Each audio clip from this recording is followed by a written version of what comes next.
Dr. Elizabeth Hafer wants you to get your head on straight. In a world gone sideways, having balance and integrity in all areas of life leads to having confidence that breeds clarity. Clarity is essential to living an authentic life, and all the information shared on the Get Your Head On Straight podcast is designed to inspire you to live your life fulfilled. Enjoy the show. Welcome to Is Your Head On Straight with Dr. Liz Hafer. My guest is Julie Laughton. She is the CEO of her own design build firm in Orange County, California. She has more than 25 years experience and over 500 remodels under her belt. I'm excited for you to hear what she has to say about being a woman in a man's field. Julie's motto is, it all starts with a good plan. Tune in to hear what she has to say about this exciting career and how Blair Chiropractic has helped maintain her health all of these years. Welcome, Julie. I'm so excited you're here with us this morning on Is Your Head On Straight with Dr. Liz Hafer. I've wanted to interview you for a while because I know that there are so many cool things we could talk about, and I just want to get right to it. You are a female contractor in Orange County. Tell me about that. Well, I'm a female in a man's world, so it's kind of interesting because no one else literally does it. So I am out and about a lot, and I do a lot of blogs and advertising myself, so I get quite the response from women at the grocery store and the bank and coffee shop, and I'm kind of like a little hero for the women that wanted to do it, wish they could have did it, and just kind of envy that position because it's the best move I ever made on my career, but it is unique, it's a lot of work, and I'm a trailblazer, basically. Right, and that's what I love about you because also, as a woman in chiropractic, thankfully, recently, the last few years, chiropractic colleges have been graduating 50% women, but for many, many, many years, it hasn't been that way. So when I joined Precision Chiropractic 10 and a half years ago, and I had the pleasure of meeting you and then becoming your chiropractor, I was always fascinated about the journey that you had. And I kind of want to share that with my listeners. I want people to understand that just because you do one thing for a while doesn't mean you have to continue to do that very one thing, and you can change your circumstances and change your life. So can we go back to the beginning? I know that you had a career early on the East Coast. Can you tell me a little bit about that? Well, yes. So my career was started because as a young age, I was an artist. I can draw anything. So of course I thought I'm going to be an architect. I really didn't want to do decorating, because that was kind of proposed to me as a female. I said, no, I want to be an architect. I can draw. So I ended up in interior design, space planning, but my job was to work for architects. So my first 10 years, I was the only female working for men and drawing their stuff and them doing the decorating too, because I am a licensed interior designer. So I'm in technically a female's world working in a man's office this whole time. So I'm an interior designer the whole time doing all this work. And since I was I was better at the drawing, so I got to do more stuff and go to more meetings. So my bosses would throw me into meetings at a very young age. So I was always kind of out there. And then I would meet with the contractors and get in the dirt because I drew the stuff. And I'm like, hey, you're not building this right. Let's look at this. So I was always in the dirt with the contractors, but I was always around men because I was either working for an architect or I was in the dirt with the contractors. And I'm trying to get stuff done according to what I draw or they drew. So kind of leading the way. How did you know that they weren't drawing or weren't doing it right? Because if you were the architect, sometimes that plan doesn't translate to actual function. How did you know? That's what it is. So what it is, you got to go out and measure, and then you got to draw it, and you got to go back out and make sure your measurements are right. And then you got to make sure they actually laid it out right, like string line didn't lay it out right. So you take the plans, you go back in the field and you measure again, and you actually measure like down to the 16th of an inch. Like I was measuring 100,000 square foot spaces, everything had to be right. You check and double check. And then if it's not laid out right, you say, hey, wait a minute. Or they say, wait a minute, we can't lay this out.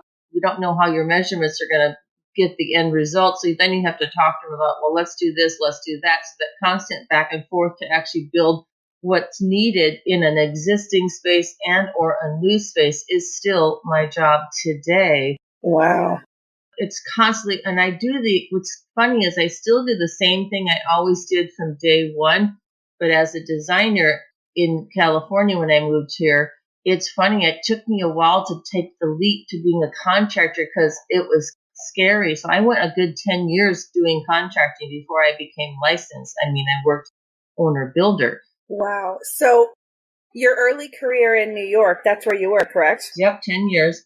Your early career in New York with your designing and your architect work and the ability to be thrown into meetings and literally get your feet in the dirt led you to come to California and eventually earn your contractor license. Now, getting that license is no small feat. Tell me about that. Okay, it was no small feat. So I come to California. I'm 29 years old. I've already made it in New York, as the song by Frank Sinatra says. I've made it. I did my career. I worked for the top 5 developers. There's no farther I could go.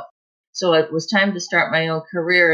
It happened to be a little recession in New York in the building industry with the clients I'd had at the time. So I came out to California to look around. I met with a college buddy, and I thought, let's just move out here. If the weather's nice, I moved. Totally started over from scratch, no connections. And I came to LA. And I got an apartment and I started working residential because I didn't want to work commercial anymore. So I started designing and selling kitchens, custom kitchens. So I'm doing this for a year. I sold $1 million of kitchens the first year. I thought, boy, I think I'm good at this because I'm a draftsman, right? Didn't want to decorate, never have wanted to decorate. I want to build. I want to design and build. So I'm selling these kitchens and I get all these referrals. I have all these clients. I get called to Newport to design a showroom, and then it leads me to Laguna Beach. And Laguna Beach is where I started my business because I was doing kitchens for people that couldn't find an architect to do the kitchen, a showroom, just couldn't find anybody to design them a kitchen without selling them cabinets. So 10 years goes by, and I'm starting to contract for clients because their contractors are like all over the board out here, and they're not professional like I was used to in New York City. So I'm like, okay, this is what you need to do. You're getting ripped off. They're not showing up. And let's do it this way, the right way. So eventually the clients would hire me to help them do their permit and their contracting. That went on for another, 5 years. So I finally thought I was scared to take the test, right? Because it's like a big deal. It's major. So I got my exam ready and I went to college, but this test scared me for some reason. So I hired a class to give me all the books, 6 binders. I studied for 6 weeks, finally get the test. And I was nervous for some reason, but when I got to the test area, they lock you in a room and they photograph you because it's very serious to get your contractor's license. So Yes, I'm in this it little is. room and you're locked in, and I was in there and I took the test and I got done. I look around and nobody else is done. The lady's like, that's okay. You can get up and your test results come immediately. And she looks at me and taps me on the shoulder and says, you got a 98% and you're the fastest person that's ever taken this test. Like nobody does this. And when I left the building, having my contractor's license, I thought, this is so weird because everything I studied for was not on this test. Everything that I was on that test was what I learned in the dirt in New York City. So it was Amazing. years ago, like concrete slump. Who knows this? Who remembers that? Stuff. Anyway, so who remembers that? So it was weird because it was all that experience combined with learning it in the dirt and then doing it myself too, because I physically did the contracting myself for 10 years. So, and then you go to the sheriff's department and get fingerprinted and palm printed, background checks by the FBI. I mean, it's everything. Right. It's major. So it is. It's a big deal. And you're the only. And once I got it, I'm like, why didn't I do this earlier? Because it changed my life to work legally and help the client do it better. And I love that you saw a need. You had the work ethic that I like to pride myself in, having been raised in the Midwest. We just are known for these strong work ethics and integrity. You saw a need and you made it happen. It's so funny because I can relate to you in a lot of ways. When I came to California as a new doctor, I joined the California Chiropractic Association at the local level, just going to the meetings to get my CE credits, because every year you have to continually learn and stay on top of what's happening in your field. And I'm sure that the same goes for a general contractor, right? Everything and design. Mm-hmm. So I showed up at these meetings and I started getting involved, and I was asked to instruct the other chiropractors there about the Blair Chiropractic work. And I didn't want to go into that without the covering of an authority and somebody making sure that I was doing it right. So I went and got my certification through the Blair Chiropractic Society. And it was because there was a need. There were chiropractors who needed to understand more about Blair cervical chiropractic. I was asked to be an instructor. And so I went and did hard work to take the test to become an instructor, which is no small feat. And now I've been an instructor since 2011. So I absolutely understand and appreciate where you're coming from with seeing a need and then meeting it and challenging yourself personally. And obviously, like you said, it was the best thing you ever did. And I'm on a new adventure myself, so I can even more like really respect where you've come from and what you've done, because choosing to do something different when the things that you are doing are just fine is kind of scary, but it's so rewarding. It's scary, and I don't know if it's just me, but I like change. I like the fear part doesn't bother me. I like, because I know if I make a change, I'm going to get better. So Right. I like when like I said, I first moved to California, started from zero at 30. I could have stayed comfortable.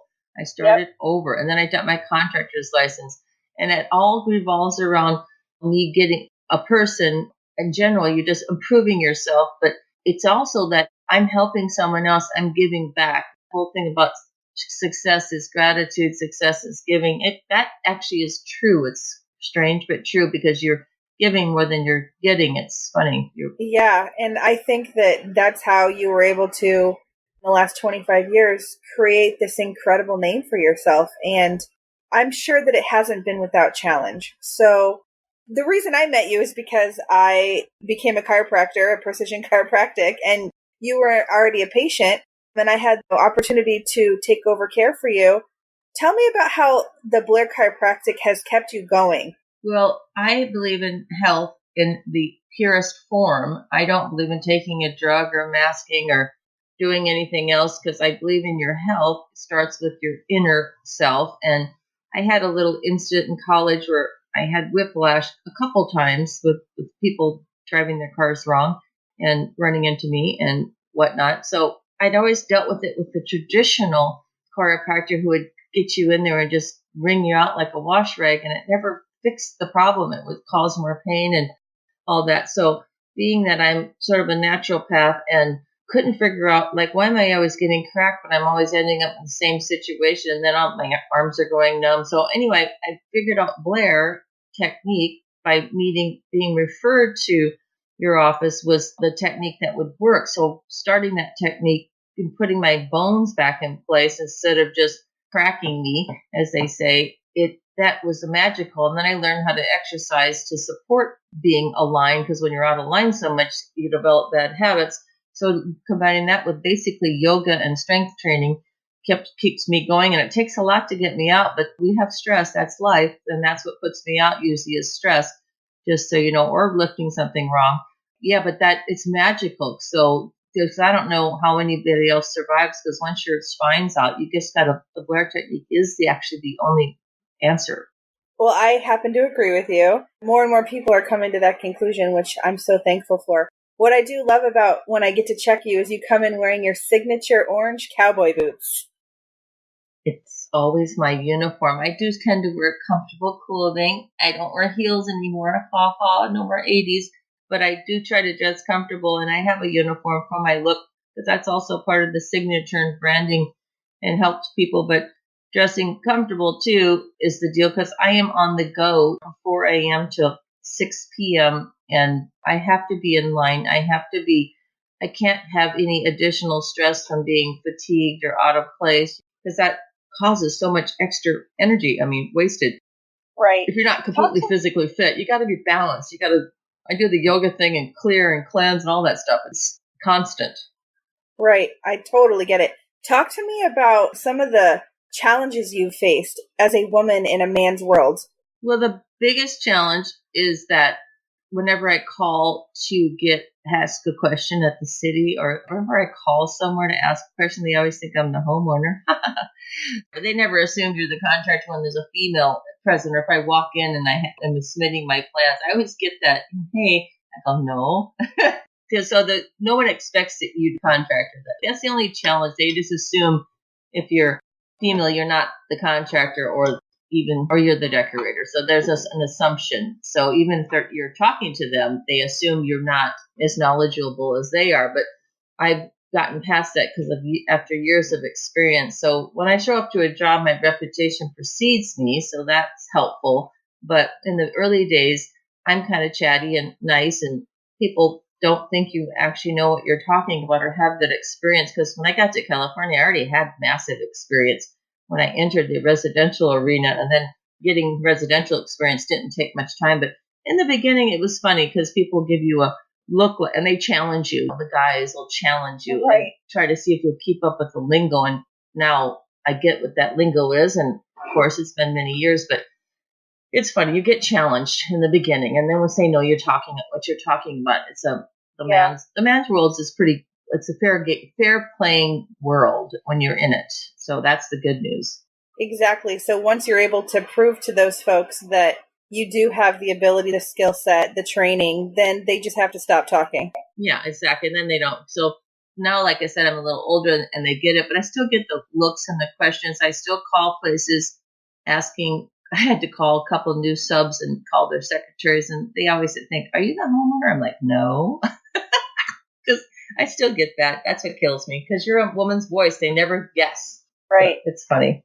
I know, and that's what you get for making an assumption, right? Yes, that's what kills me. Oh, yeah, it's pretty funny. But other than that, they're used to me. And like I said, I'm known enough that other times when I tell people, like if I go to an interior designer or designer convention like I did last month in Vegas, and then I tell the girls that are interior designers what I've done to take it a step farther, they're like, "Oh my God, I should have done that. Oh my God, I almost did that." They just like, wow.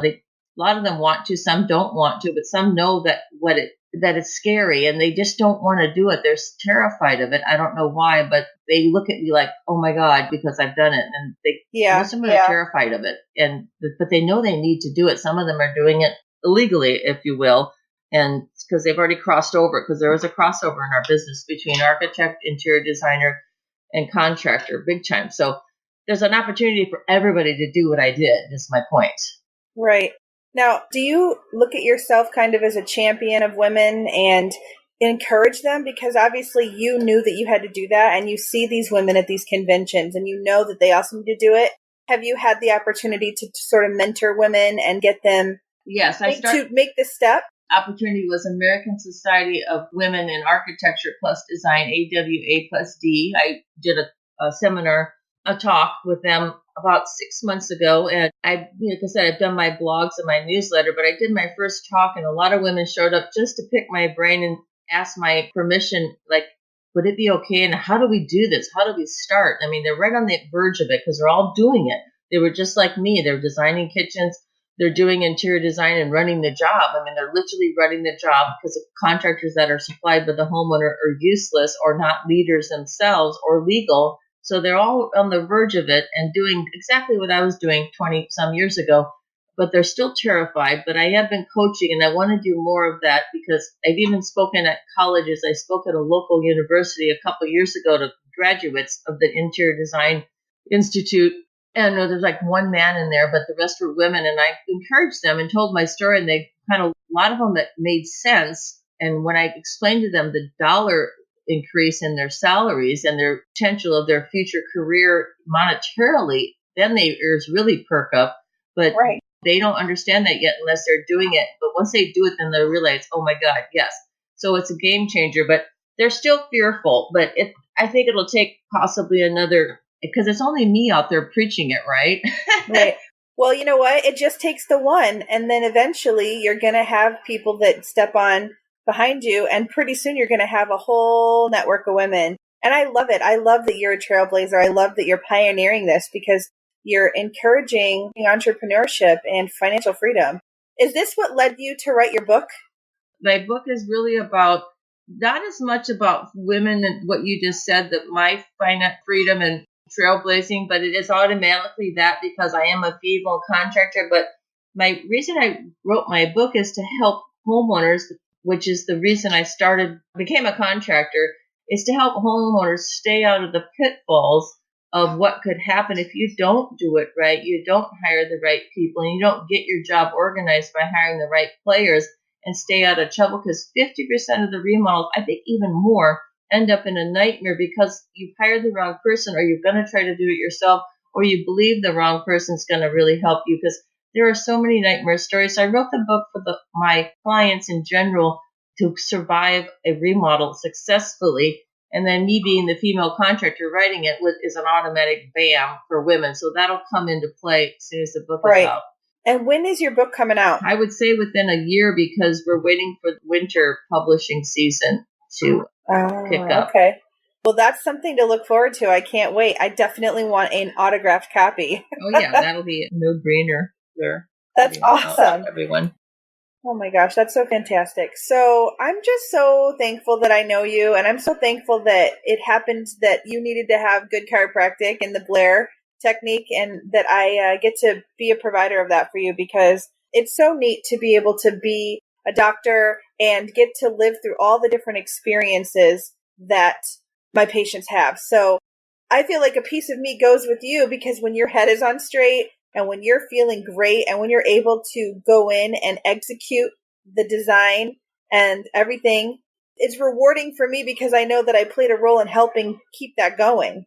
Yes, because you're like part of my team. I have essential people, like I have my naturopathic doctor, I have you, then I do my yoga. You're part of my whole system, my fabric of my daily world. Because That's if awesome. I go out, I can't function. Like I literally get like physically ill, and I feel drained, and I have to like get there almost immediately, because I can't, it takes me down.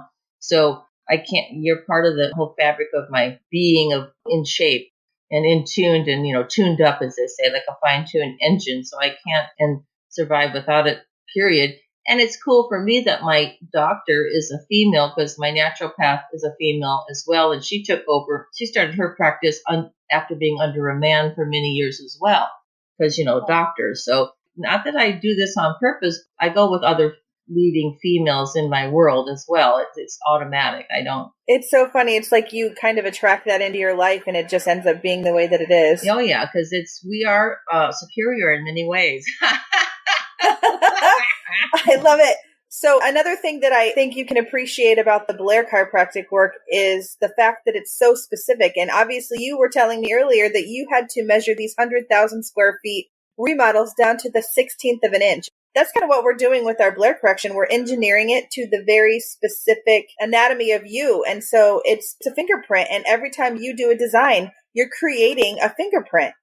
Yes, that's what I love about it, because I have an engineering background. I tested out of mechanical engineering in college. That was my path in the beginning. So I'm like technical anyway, so I get it and I enjoy it, because when I go in to see you, for example, and you get the strings out and it's all percentages, and then just pop 2 bones in place, done. It's satisfying to know that I'm actually fixed immediately, and the precision, and nobody's just guessing and wringing me out like a dish rag. I mean, you know what I mean? Because I just don't know how people actually do that, or actually subject themselves to that. Some of those walk-in places should be banned. It's horribly dangerous. It's interesting, because if it weren't helping some people, they wouldn't be in business. But I always say that specificity is important. In fact, BJ Palmer said chiropractic is specific or it is nothing. And BJ Palmer was the developer of chiropractic. So if he said it, it's kind of a big deal. I think it is. And that's what it's really about. Because if you really, like myself, I have a specific ailment, a specific bones that were injured and moved. And I just treat those. And the rest is done by overall general health, hydration, eating right, and balance. And like I said, clearing, cleansing with my yoga, and just keeping things moving and all my blood flowing, which you have to combine all of that together. But I couldn't do it any other way or guess, because that's not what life's about. You can't guess. You have to have a blueprint for everything you do. And that's also what my book is. It's basically like a Bible or a blueprint for how to survive your remodel. It's because you need a direction in everything you're doing in general, because that's how you get there. Goals. I love that one of your taglines in your brand is, it all starts with a good plan. Yes, I got started using that because one of my clients, who's almost 80 years old now, I went to help her with something because she had several homes, and her grandmother was the first grocery store owner in Laguna Beach back at the 1910 or 1920, which is now the restaurant 230 restaurant. So her grandmother owned that grocery store, and her grandpa was the mayor of Balboa. So She's been here, her family's been here since day one, and she's had several homes. She inherited her grandpa's home, which her dad had first, and then she had it. So when we went to remodel it, it was so emotional. was down there on the peninsula in Balboa. It's so emotional, and she'd had other people help her with little things. But when she came to do the big part of it and really get it ready for her and her husband 10 years ago, she called me and she says, after meeting you, I've worked with, she's a realtor too. I've worked with contractors for years, and you're the first one that gets it. And then you're so organized, and you get what I'm saying from the moment I talk to you. And she's the one that sort of came up with the tagline, because you tell me everything, and you tell me what we're going to do, how we're going to do it, what's going to happen, and then how long it's going to take. You tell me everything like a blueprint, and it's so comforting and you get me, because women to women, we get each other quicker. Mm-hmm. But she's the one that sort of helped me come up with that tagline. Just so you know, Miss Terry Anderson, you should really call your company. It all starts with a good plan, because you helped me. Now I feel better. You've planned it for me. I can relax. I know what's going to happen. That's awesome. There's so much safety in a good plan. Yes. And with 25 years of experience here in California and then another 10 in New York, even if something goes a little sideways, you have the experience and the training to be able to mitigate any kind of problem, which is outstanding. Well, yes. And something always goes wrong because there's always an unknown, or the client mistakenly or unwittingly asks us to do something that's going to be challenging, after the train's already left the station, because once the train's rolling at 80 miles an hour and you make changes or something potentially happens, it could be quote unquote disastrous. So there is a lot of holding the team together. And it's like having a big 20 Clydesdales with reins in your hand. You got to, and we're going full speed. Okay. So one little trip up, it's disastrous. It's the only way I can explain it. There's a lot at stake and a lot to manage when we're going at full speed. It's kind of and I like the stress of it, but I don't like when people try to sabotage it. Right. No, 100%. I get it. And you know what? I think it's perfect that you are a woman doing this work, because women have been blessed with the ability to have, they call them commissures, and they literally connect the right and left hemispheres of your brain. And there's more connections. Women literally have more than men do. And so we're able to deal with more things at one time and think about a whole picture, I guess, a little bit more effectively.